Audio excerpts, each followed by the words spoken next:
Hey, Wayne Williams, speaking of horses, and we are here we're in beautiful Camden, South Carolina.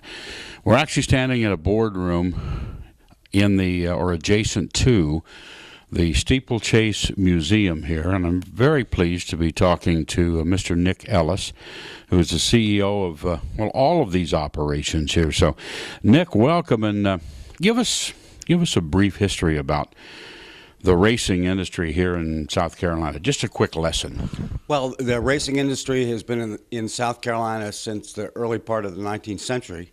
It started with flat racing in Charleston. They had a track down there, I think it was called the Hawthorne Track. Their racing was interrupted with the Civil War, and they came back to racing. After that, raced well into the late 1870s, and the portion of the track, the entrance posts were donated by the mayor of Charleston to August Belmont, and they still stand at the entrance to Belmont Park today. I think the mayor of Charleston made that transfer in 1903. South Carolinians had in Charleston had the first jockey club, even before there was one in Britain. And it was the Charlestonian sense of fashion that gave us silks. They said those boys that are riding the horses ought to be dressed properly. Well, there's a Camden, and I was here a few weeks ago for the tour stop for the film festival, Equus Film Festival. And I discovered a lot about Camden that I didn't know, as far as how rich in the horse industry it is, yet how it's kind of just a quiet player as far as the word around the country. And there is a really rich history here in the horse industry, thoroughbred training, and of course the steeplechase. People have been coming here to enjoy the mild winter weather since the 1920s, and it's the combination of weather that brought people down to do bird shooting, all sorts of outdoor sports, golf. And the climate coupled with the sandy soil made it ideal for training horses. So people have been training horses here since 1925. The property that we sit on today, Springdale Racecourse, was discovered in 1929 and purchased by Ernest Woodward and Henry Kirkover in 1930 and set up as a racecourse. So the first Carolina Cup took place in 1930. Wow. Now, let's talk about the Carolina Cup a little bit. That's coming up early April, right? April 1st will be the 83rd one. As I said, it's been running since 1930. There were a couple of years during World War II that it didn't run, but we are expecting to have a big crowd this year. We've had some early spring weather, and it's got people thinking about spring, and when they think about spring, they think about the Carolina Cup. Tell us about the competition in this Carolina Cup, because this is a really top draw race. This is one of the most interesting races of the year for really promising young horses. Those are the ones that are ready to run 2¼ miles in early April. And what about some of the obstacles they have? Of course, you think the steeplechase, you got the jumps, you have water hazards, so what about the degree of the obstacles?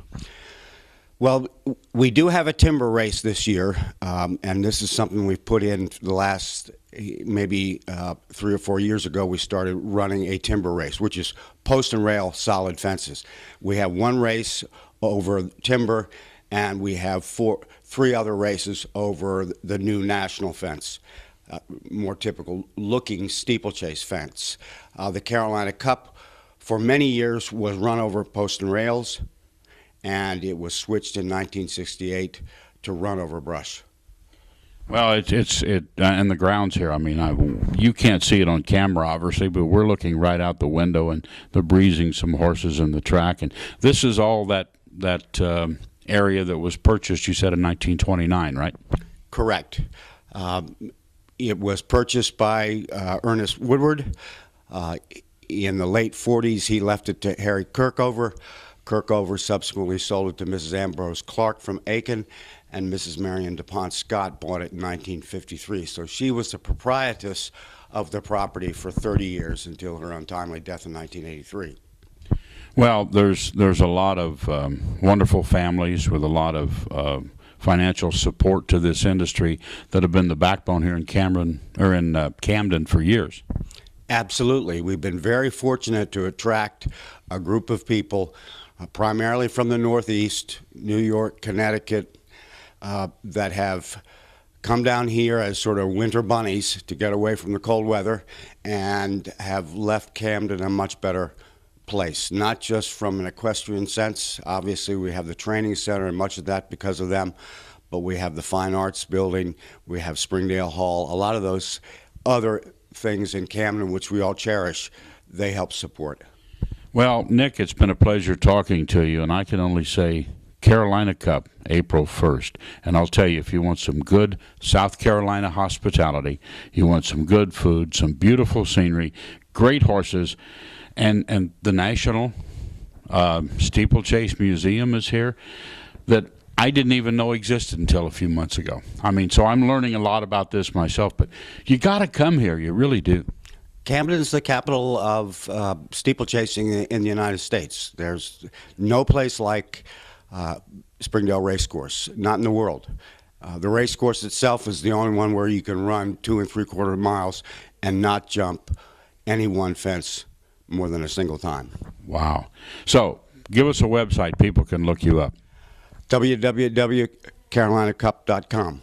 That's simple. You got to do it. Nick, thank you very much. Thank you. My pleasure. Stay with us. We're right here on Speaking Speaking of Horses. We're enjoying beautiful Camden, South Carolina. I love it down here. I came down at the film festival and just love this area. And I'm happy to be standing here with Catherine French, who is the director of the Steeplechase Museum. I, for one, did not know there was a steeplechase museum here until about a month ago when I was here. So tell us about this museum. Well, it's been here since 1998, and it is a museum which is solely dedicated to preserving and collecting memorabilia from steeplechasing across the United States. Okay, and actually, we're standing in this room. Well, you've got a jockey and silks back here, the scales. We've got a equicizer to kind of get you in the right position and weight balance for riding, and all of the stuff here in this one part of the museum. What you can't see on camera, and we'll show you some clips as we go, is the beautiful view out here where they're breezing horses and everything on this cool, crisp March morning. It's cool here this morning. Yes, it is cool here. We're not quite used to this yet. We have had 80-degree weather, and then it goes down to 20, so it's a little bit up and down here. I understand. Hey, the steeplechase race, the Carolina Cup, is coming up April 1st. Tell us a little bit about your involvement in that. Well, I've been doing the steeplechase photography for about 35 years up and down the East Coast. So on race day, I'll be capturing the action. And what I do is put together a composite wind picture composite for the owners, trainers, and riders. And so I'll be in my golf cart scooting from the last fence to the finish line to the winner's circle for each race, covering the race with my cameras. Well, it's an amazing sight to be here and to see what is all here in Cameron and to learn the history of Cameron and how many, decades it goes back, and the people who decided to come just this far south for the winter, just get out of the real winter. You still get some cool nights, but it's just a gorgeous place to come with your horses and be a little bit off the radar, have some great hospitality, great food, and just relax and enjoy.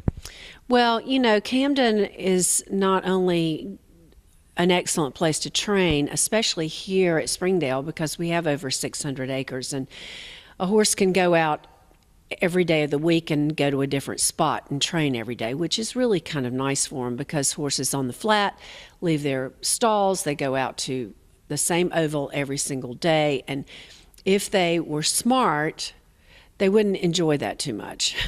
But out here, the ground, if it freezes at night, we're fortunate enough by 10 o'clock in the morning the ground is fine, because we have a sand-based ground out here. And it's just a great place to train. They can go someplace different every day, and it's go through the woods. They can hunt. They can do whatever they want to do. Well, from the horses' standpoint, if you bring the horses here and kind of winter them here and work them out here, it's not cold, but it's cool enough that you don't have the problems of going, say, all the way to southern Florida and then having them hot and sweaty, 24/7, 12 months a year. You can come here and they're not cold, but it's a perfect climate for this. Absolutely.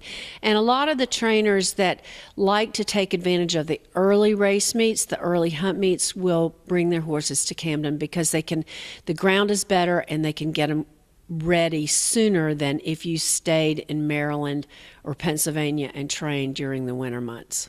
Well, yeah, so many of the months there, you've got weeks on end where the ground is just not suitable to run on. It's frozen and it's not going to thaw out, Yeah, that's right. But, down here, as you can see, there's horses out here schooling this morning. Aiken's next weekend, so a lot of people are trying to get ready for the first hunt meet. Now, any big plans for the Carolina Cup? Well, I'm planning on having an exhibit of my own on Saratoga, and it won't just be racing. It'll be front porches, hats, downtown, the parks. Saratoga Springs is a beautiful place, and I work for the Jockey Club in the summertime during the Saratoga season.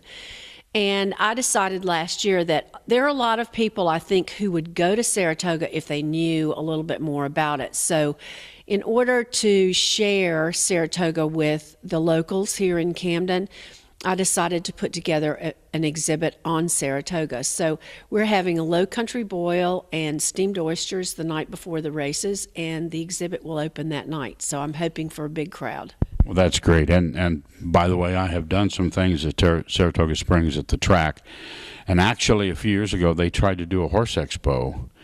The week after the racing season closed, did it on the track was the arenas. I went in and was announcing for that and then put all the vendors under the bleachers. But I love Saratoga Springs, too. That's a lot of history there, too. Yeah, that's a great place to spend the summer.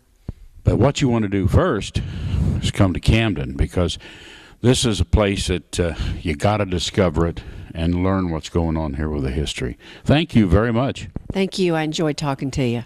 And we enjoy coming to Camden, South Carolina. So you stay with us. We got a lot more to show you right here on Speaking of Horses.